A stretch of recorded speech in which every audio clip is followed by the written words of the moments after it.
Red book చూపిస్తున్నారు. ఇప్పుడు మీరేమన్నారు రాజ్యాంగం?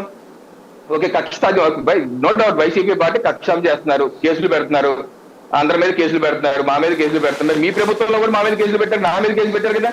ఇది బాలకృష్ణ గారి, నరేంద్ర మోడీ గారిని అమ్మనా బూతులు, పచ్చి బూతులు తిడితే దానికి మేము కలెక్టరేట్ దగ్గర ధర్నా చేస్తే మా మీద కేసులు పెట్టారు. ధర్నా చేస్తారు మీరని మీరు పెట్టారు కదా. మరి ఈ రోజు రెడ్ బుక్ పట్టుకున్నారు. మీరు పాదయాత్ర మొత్తం చేసి రెడ్ బుక్ లో అధికారులు నేను సస్పెండ్ చేస్తాను, జైలుకి పంపిస్తా అంటున్నారు.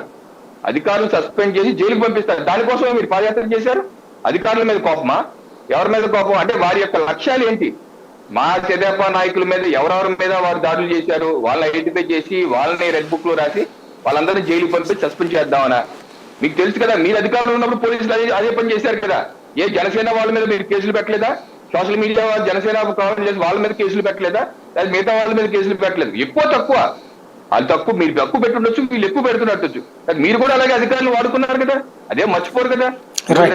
రెడ్ బుక్ చూపిస్తున్నారు. ఇవన్నీ మరి వారి పార్టీ సమాధానం చెప్పుకోవాలి. గత ఇచ్చిన హామీల పరిస్థితి ఏంటి, దానిలో ఎంత పూర్తి చేశారు, ఎందుకు పూర్తి చేయలేకపోయారు, ఈ రోజు ఎలా పూర్తి చేస్తామన్నది చెప్తే బాగుంటుంది నా అభిప్రాయం. ఈ పొత్తులు ఏమవుతాయి అనుకుంటున్నారు? మీ పార్టీకి ఎవరితోనైనా పొత్తులు ఉంటాయా, ఉండవా సార్? ఇప్పుడు అంటే దానికి టైం పడుతుందేమో, నెక్స్ట్ టైంలో చెప్పనా? రైట్, చౌదరి గారు. సార్ నమస్తే. అలాగే సాయి గారు, మీకు న్యూస్ బెంచ్ ప్రేక్షకులకి, ప్యానెల్లో ఉన్న మిత్రులకి నా నమస్కారాలు. యువగాళం ప్రోగ్రాం రాష్ట్రం అంతా అద్భుత విజయం సాధించిందని చెప్పుకుంటా ఉంటే కొన్ని బ్లూ కుల మీడియాలు లేదా బ్లూ మీడియాలతో ఉన్న అడ్రస్ లేని పార్టీలు కొన్ని ఏదో వాళ్ళ విమర్శలు చేసుకుంటున్నారు. చేసుకోండి, తప్పే ఉంది. ఎవరు కడుపుమంటే వాళ్ళు చెప్పుకుంటారు కదా. అయితే ప్రజలు ఆశీర్వదించాలి. దాంట్లో ప్రజలు 150,00,000 మంది మీకు కలిసాము, వందలాది అర్జీలు వచ్చాయి. లక్ష్యం నెరవేరిందంటే ఈ రాష్ట్ర నియంత్రిత పరిపాలనకి బయటకు రావడానికే భయపడుతున్న ప్రజలకి, యువత నిర్వీర్యం అవుతున్న సందర్భంగా ప్రశ్నిస్తే కేసులు, దండయాత్ర మొదలుపెట్టిన తర్వాత ఎక్కడో ఒక చోట దానికి ఫుల్ స్టాప్ పెట్టాలని పాదయాత్ర కార్యక్రమం చేపట్టడం జరిగింది.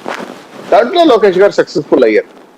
100% అన్ని కుల, మత, ప్రాంతీయ, వర్గ విభేదాలు అందరినీ చూసుకొని, అలాగే ప్రాంతీయ వృత్తి వాళ్ళని కలిసి వాళ్ళకున్న ప్రాక్టికల్ నాలెడ్జ్తో మంచి సంభాషణ చేశారు.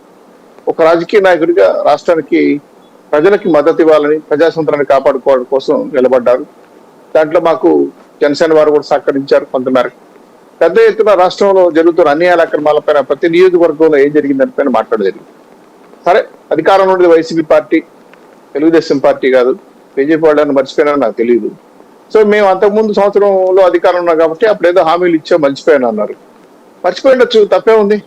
బీజేపీ అన్ని చేసిందా? బీజేపీ అన్ని 100% సక్సెస్ఫుల్ గా హామీలు అమలు చేసిందా? ఏ పార్టీకి ఆ పార్టీకి బాధలు ఉంటాయి.